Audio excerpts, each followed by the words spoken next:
স্বাস্থ্য গবেষণায় বাংলার মুকুটে নতুন ফলক। কলকাতা মেডিকেল কলেজ ও হাসপাতালকে পূর্ব ভারতের সেরা চিকিৎসা গবেষণা প্রতিষ্ঠান হিসেবে স্বীকৃতি দিল Indian Council of Medical research. তালিকার দ্বিতীয় স্থানে রয়েছে রাজ্যের আরও এক গুরুত্বপূর্ণ সরকারি হাসপাতাল এসএসকেএম। যক্ষ্মা রোগের চিকিৎসার ক্ষেত্রে রাজ্যের অগ্রগতির কথাও সাফল্যের মুকুটে যুক্ত হয়েছে। আইসিএমআর এর সাম্প্রতিক মূল্যায়নে কলকাতা মেডিকেল কলেজ 70% নম্বর অর্জন করেছে, যা পূর্ব ভারতের মধ্যে সর্বোচ্চ।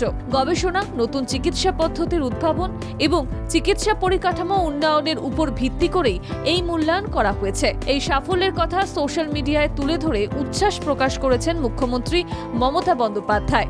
সোশ্যাল মিডিয়ায় মুখ্যমন্ত্রী লিখেছেন, আমি অত্যন্ত আনন্দিত যে Indian Council of Medical Research Kolkata medical college ও হাসপাতালকে পূর্ব ভারতের সেরা গবেষণা প্রতিষ্ঠান হিসেবে ঘোষণা করেছে। এসএসকেএম হাসপাতাল দ্বিতীয় স্থানে রয়েছে। এই সাফল্যের জন্য যারা সেবা কাজে যুক্ত সবাইকে আন্তরিক শুভেচ্ছা ও অভিনন্দন। আমি সবসময় বিশ্বাস করি পশ্চিমবঙ্গে দেশের অন্যতম সেরা স্বাস্থ্য পরিকাঠামো রয়েছে। এই স্বীকৃতি আমাদের স্বাস্থ্য ব্যবস্থার প্রতি আমার বিশ্বাসকে আরও সুদৃঢ় করবে। বাংলার স্বাস্থ্য কাঠামো গোটা দেশের কাছে মডেল। এই স্বীকৃতি আমাদের স্বাস্থ্য সেবাকে আরো উৎসাহিত করবে। সামাজিক মাধ্যমে উচ্ছ্বাস প্রকাশ মুখ্যমন্ত্রী মমতা বন্দ্যোপাধ্যায়ের। মুখ্যমন্ত্রীর মতোই মেডিকেল কলেজ হাসপাতালের ভাইস প্রিন্সিপাল অঞ্জন অধিকারী আনন্দ প্রকাশ করেছেন বাংলা জাগর ক্যামেরার সামনে। গুণগত কাজের মান উন্নয়ন হয়, সেটার দিকে সব থেকে বেশি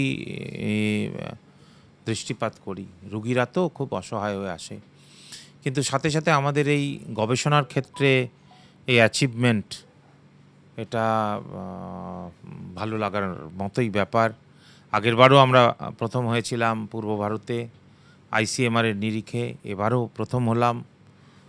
এতে যে সমস্ত শিক্ষক, চিকিৎসক, ছাত্র, গবেষক এই প্রজেক্টের সাথে ইনভলভড, তারা আরও নিশ্চয়ই উদ্দীপনা পাবে, উৎসাহ পাবে। স্বাস্থ্যের ব্যাপক উন্নতির মতোই গবেষণার সাফল্য কার্যত বাংলার স্বাস্থ্য ব্যবস্থার বিশ্বমানের বিকাশ ও আরও একবার স্পষ্ট হলো বলেই চিকিৎসক সমাজের একাংশের অভিমত। সঞ্জুদের সঙ্গে সুমিতদের রিপোর্ট, বাংলা জাগো।